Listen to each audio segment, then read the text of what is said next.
Catching branches instead of bass? Here's how to fix that. I'll show you the exact lures, gear, and simple tricks to start catching pond bass today. Figuring out where to start gear-wise can be confusing. There's so much of everything. Let's simplify it for you. Lures. Now, if you're brand new to bass fishing, you need to choose from endless aisles of lures. I'll narrow it down for you and later talk about what budget rod can throw all of them so you can learn how to fish multiple lures with one rod. For crankbaits, I'd recommend the Strike King Hybrid Hunter Jr. and the Bill Lewis ATV. Both come through grass and deflect off of cover very well, and most importantly, they catch fish. For swim baits, I love me a 3.5-inch Storm Largo shad with a 1/8 ounce keel weighted hook with an owner centering pin. If you have some open water, try a screw lock jig head instead. A 1/4 ounce works just fine. For chatterbaits, I've been liking the Hags Hurricane bladed jig, and my spinnerbait of choice is the Megabass SV3, both in 1/2 ounce, but the 3/8 ounce works too. And for a topwater, the most beginner-friendly bait that works extremely well is the Whopper Plopper. Go for the 110 size, but the 90 works too. Just cast it out and reel it back in. Don't let color choices overwhelm you. Ponds are about bluegill, crappie, and perch. I'm a huge fan of the chartreuse perch pattern. Now you might be wondering why I didn't mention worms, specifically the Senko. It's a proven fish catcher, but I just can't recommend them for new anglers. If you don't yet know what a bite feels like on one, you run the risk of feeling the bite well after it occurred and gut hooking the fish, which can just turn into a bad experience. But once you've got some time on the water, you can branch out further to other bait options and dial in your retrieves for each. If you try a deeper diving crankbait, such as the Rapala DT, I'll just say X for where X equals the depth that it runs. Pick one either a foot or two deeper than the water you're fishing if you have a hard bottom, or shallower if you have a grassy bottom. This makes your crankbait dig into the bottom for deflection or skim the tops of the grass. And if you're going the shallower route, add pauses and reel twitches to simulate the bottom contact. If you're already throwing frogs, good. Keep throwing them. I've had luck with this Berkeley Swamp Lord popping frog, but if there's been pressure, downsizing to this Jackal Kaera has saved the frog bite on a few ponds for me. Other top water choices include wake baits, subtle walking baits, not so subtle, unsubtle walking baits, buzz baits. I prefer mine skirtless with a swim bait or a horny toad. Larger swim baits, specifically the 6-inch Berkeley Cull Shad and Megabass Mag Draft, both bottom hook and weedless versions.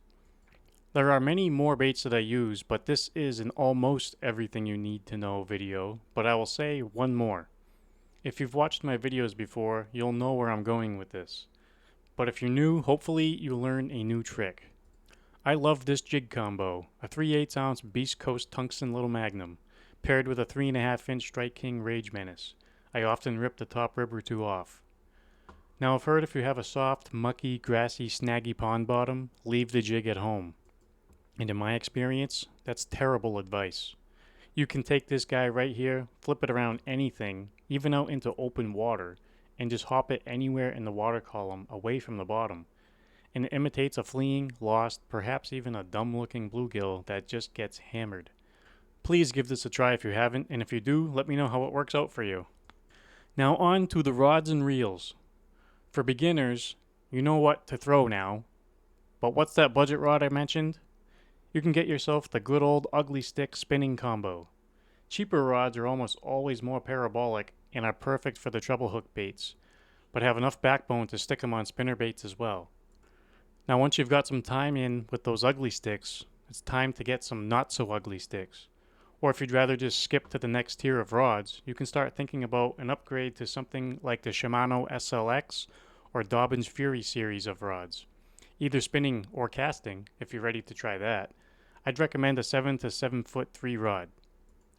Now for you that even have more time on the water and you're at that stage of maybe wanting to have different rods for different techniques, I'll just tell you what I've used for the last several years and have been very happy with. I'm going to mention my gear and then tie it all together for you with a chart that shows you what baits I use on what rods, just to make it simple. I have 5 rods that I use on a regular basis, and almost all of my reels are high gear, which is around a 7-to-1 gear ratio.